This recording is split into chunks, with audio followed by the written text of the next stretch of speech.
Donald ট্রাম্পের স্বপ্নভঙ্গ, ফসকে গেল নোবেল শান্তি পুরস্কার। এই মুহূর্তে যে বড় খবর সামনে আসছে, ডোনাল্ডের স্বপ্নভঙ্গ, ডোনাল্ড ট্রাম্প তার স্বপ্নভঙ্গ হয়ে গেছে, ফসকে গিয়েছে নোবেল শান্তি পুরস্কার।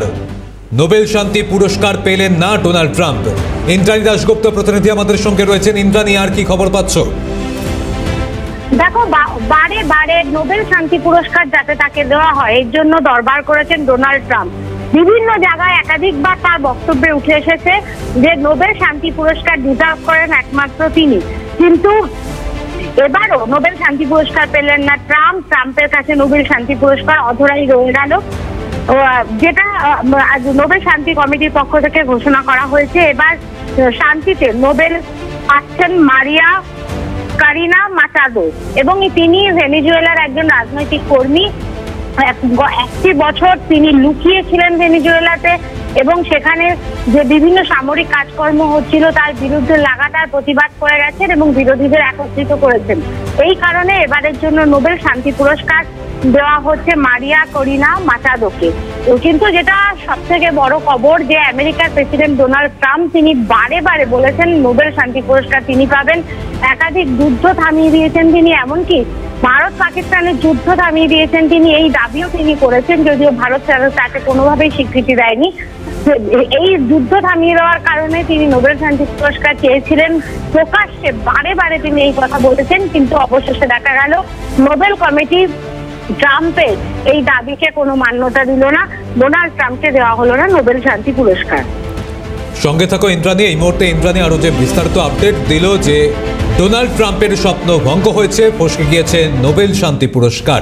শান্তিতে নোবেল জয়ী মারিয়া করিনা মাচাদো, ভেনেজুয়েলার সবচেয়ে প্রভাবশালী বিরোধী দলনেতা তিনি এই নোবেল পুরস্কার পেয়েছেন। শান্তিতে নোবেল জয়ী তিনি। ডোনাল্ড ট্রাম্পের স্বপ্ন ভঙ্গ হয়েছে, নোবেল শান্তি পুরস্কার পেলেন না ডোনাল্ড ট্রাম্প। ইন্দ্রাণী, এখানেই তোমার কাছ থেকে আবারও ফিরবো যে তুমিও যেমনটা বলছিলে যে বারবার একাধিক বিষয় নিয়ে একাধিকবার দাবি করে এসেছেন যে একমাত্র ডোনাল্ড ট্রাম্প তিনি এই নোবেল শান্তি পুরস্কার তার দাবিদার, কিন্তু অবশেষে তার স্বপ্ন ভঙ্গ হয়ে গেল। একেবারে দেখো, ভারত পাকিস্তানের যুদ্ধ বা অপারেশন সিন্দুর, তারপরে যেভাবে বিভিন্ন রাষ্ট্রের মধ্যে যুদ্ধ থামানোর দাবি করেছেন তিনি, এবং তিনি যেটা বলেছেন যে নোবেল শান্তি পুরস্কার তিনি পাবেন, এবং শুধু মুখে ঘনিষ্ঠ মহলে বলেননি, তিনি রীতিমতো বিবৃতি দিয়েছেন। সেই বিবৃতি সামনে এসেছে একাধিকবার, সেখানে তিনি বারে বারে বলেছেন নোবেল শান্তি পুরস্কার তিনি ডিজার্ভ করেন, কারণ বিভিন্ন রাষ্ট্রের মধ্যে, বিশেষত রাশিয়া ইউক্রেনের মধ্যে যে যুদ্ধ চলছে সেই যুদ্ধ থামানোর চেষ্টা করছেন তিনি। ইসরায়েল গাজাতে যে আক্রমণ চালাচ্ছে সেটা থামানোর চেষ্টা করছেন তিনি। এই সমস্ত বিষয়গুলো সামনে তুলে নিয়ে এসে তিনি বলেছেন তিনি শান্তির দূত, তিনি পৃথিবীতে শান্তি প্রতিষ্ঠা করতে চান, সেই কারণে নোবেল শান্তি পুরস্কার তাকে দেওয়া হোক।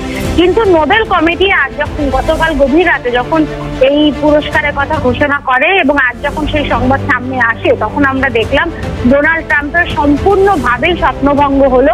তাকে নোবেল কমিটি কিন্তু শান্তি পুরস্কার দিল না, তার পরিবর্তে ভেনেজুয়েলার সবচেয়ে প্রভাবশালী বিরোধী দলের নেতা মারিয়া করিনা মাচাদো তিনি এই শান্তি পুরস্কার পেলেন। এবং নোবেল কমিটি যেটা জানিয়েছে যে এক বছর তিনি আত্মগোপন করেছিলেন ভেনেজুয়েলাতে, তাকে আত্মগোপন করে থাকতে বাধ্য করা হয়েছিল, কিন্তু সেই অবস্থাতেও তিনি যেভাবে বিরোধী দলগুলোকে সংগঠিত করেছেন এবং বিভিন্ন যে সামরিক কাজকর্ম চলছিল তার বিরোধিতা করে গিয়েছেন এবং শান্তি প্রতিষ্ঠার জন্য ভেনেজুয়েলাতে লড়াই চালিয়ে গিয়েছেন, একজন মহিলা হিসাবে নোবেল শান্তি পুরস্কার এবার তারই প্রাপ্য। এবং অবশেষে যেটা ঘোষণা হলো যে মারিয়া করিনা মাচাদো তিনি পাচ্ছেন নোবেল শান্তি পুরস্কার। ডোনাল্ড ট্রাম্প আমেরিকার প্রেসিডেন্ট তিনি এই শান্তি পুরস্কার পাচ্ছেন না। তোমাকে মনে করিয়ে দেবো সৌম্যজিৎ, যে যখন ভারত পাকিস্তান যুদ্ধ হচ্ছিল, অপারেশন সিন্দুর চলছিল, সেই সময়ও কিন্তু যুদ্ধ বন্ধ করেছেন ডোনাল্ড ট্রাম্প। তিনি ব্যবসা বন্ধ করার হুমকি দিয়ে যুদ্ধ বন্ধ করেছিলেন, এই দাবি তিনি বারে বারে করেছেন। ভারত কখনোই সেই দাবিকে স্বীকৃতি দেয়নি, কিন্তু পাকিস্তানের পক্ষ থেকে কিন্তু ডোনাল্ড ট্রাম্পকে যাতে নোবেল শান্তি পুরস্কার দেওয়া হয় তার জন্য দরবার করা হয়েছিল, এবং প্রথম পাকিস্তানি কিন্তু এই বিষয়টি তুলে ধরেছিল যাতে ডোনাল্ড ট্রাম্পকে নোবেল শান্তি পুরস্কার দেওয়া হয়। কিন্তু অবশেষে দেখা গেল নোবেল কমিটি সেই বিষয়ে কোনো রকম ভাবেই কর্ণপাত করেনি, ডোনাল্ড ট্রাম্পকে তারা শান্তি পুরস্কার দিলেন না। তার পরিবর্তে ভেনেজুয়েলার বিরোধী নেত্রীকে শান্তি এবারের মতো নোবেল শান্তি পুরস্কার দেওয়া হলো। সৌম্যজিৎ। এখানে ইন্দ্রাণী, তাহলে আরো একটা প্রশ্ন, যে তুমিও যেমনটা বলছিলে যে কিছুক্ষণ আগেই নিজেই নিজের সমাজ মাধ্যমে বারবার তিনি তার এই কৃতিত্ব তুলে ধরতে চেয়েছেন, তিনি যে একমাত্র দাবিদার এই নোবেল শান্তি পুরস্কারের জন্য ডোনাল্ড ট্রাম্প বারবার সেই দাবি করেছেন প্রকাশ্যে, এবং পাশাপাশি কোনো জায়গায় গিয়ে তার এই শুল্ক নীতি বা কোথাও এই ভিসা নীতি, সেটাও কি এই পুরস্কারে তার প্রভাব ফেললো? সেই পুরস্কার তার হাত থেকে ফসকে গেল, এটাও কিন্তু কোনোভাবে কারণ হতে পারে? দেখো, একটা কথা পরিষ্কার যে ডোনাল্ড ট্রাম্প যে দাবিগুলো করেছেন, যে তার প্রথম দাবি ছিল ভারত পাকিস্তানের যুদ্ধ বন্ধ করিয়েছেন তিনি, তার মধ্যস্থতায় ভারত পাকিস্তানের যুদ্ধ বন্ধ হয়েছে, কিন্তু ভারত আন্তর্জাতিক মহলে পরিষ্কারভাবে জানিয়ে দিয়েছে এরকম কোনো বিষয় ঘটেনি। পাকিস্তানের ডিজিএমও একটু ইন্দ্রাণী বিরত করছি, সঙ্গে থাকো, আমি আসছি তোমার কাছে আবারও। আমাদের সঙ্গে এই মুহূর্তে রয়েছেন কূটনৈতিক বিশেষজ্ঞ শুভাশিস বন্দ্যোপাধ্যায়। শুভাশিসবা, এই মুহূর্তের একটা যে বড় খবর সামনে এলো, ডোনাল্ড ট্রাম্প তার হাত থেকে নোবেল শান্তি পুরস্কার ফসকে গিয়েছে, এবং সেখানে নোবেল শান্তি পুরস্কার পেলেন মারিয়া কারিনা মাচাদো। এই জায়গায় কি বলবেন, কি প্রতিক্রিয়া দেবেন আপনি? দেখুন, অনেক ভেরি স্ট্রেট নোট। প্রথম কথা জানার দরকার আছে যে নোবেল শান্তি পুরস্কার টুইটারের ভিত্তিতে দেওয়া হয় না, নোবেল শান্তি পুরস্কার কাজকর্মের ভিত্তিতে দেওয়া হয়। এবং ম্যাচাডো যদি তার পলিটিক্যাল জার্নিটা আপনি দেখেন, তাতে দেখবেন ডেমোক্রেসি এস্টাবলিশ করতে উনি ভেনেজুয়েলায় যে ধরনের কাজ করেছে সেটা নজিরবিহীন।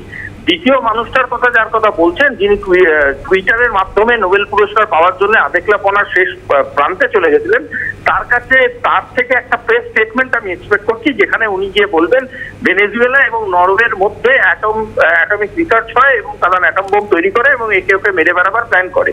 দ্বিতীয় জিনিসটাও তারা প্ল্যানিং এর মধ্যে আনবেন, যেখানে তারা বলবেন যে তাদের কেনা তেল রাশিয়া থেকে গিয়ে ইউক্রেনকে অ্যাটাক করতে সাহায্য করছে এবং সেটাকেই অ্যাটাক করতে সাহায্য করছে পরবর্তীকালে ইরান এন্ড ইসরায়েলের এন্ড ব্লা ব্লা। এই ধরনের নক্কারজনক ন্যারেটিভ বেসড পলিটিক্স আমেরিকার ইমেজকে ধ্বংস করে দিচ্ছে গোটা পৃথিবীর কাছে, এবং আজকে যদি আমেরিকা সেটা না বুঝতে পারে, তাহলে আগামী দিনে it is better to understand it now or never. Shubhashish, এখানে আরো একটি প্রশ্ন, এই যে আপনিও যেমনটা বলেন যে সমাজ মাধ্যমে নিজের বিভিন্ন কৃতিত্ব তুলে ধরা, বিভিন্ন দাবি করা, এবং এই শুল্ক নীতি, কোথাও গিয়ে ভিসা নীতি, এগুলো কি প্রভাব ফেললো? না, আমি প্রথম থেকেই দেখবেন, আপনারা যখনই আমাকে এই নোবেল প্রাইজ সম্বন্ধে জিজ্ঞেস করেছেন, আমি অত্যন্ত হাস্যরস দিয়ে বলার চেষ্টা করেছি। তার কারণটা হচ্ছে নোবেল প্রাইজ পাওয়ার কিছু ক্রাইটেরিয়া আছে, বিগার গোল আছে। এই নোবেল প্রাইজের সাথে শুধু কোথাওকার রাষ্ট্রপতি আর কোথাওকার প্রধানমন্ত্রী হলেই হয় না। যিনি নোবেল প্রাইজটা পেয়েছেন সেই ভদ্রমহিলা কিন্তু তাদের পার্লামেন্ট থেকে একসময় বিতাড়িত। তিনি আজকে অপোজিশন লিডার, তিনি কোনো রেলেভেন্ট লিডারও নন তাদের দেশের পলিটিক্সে যদি সেভাবে দেখেন।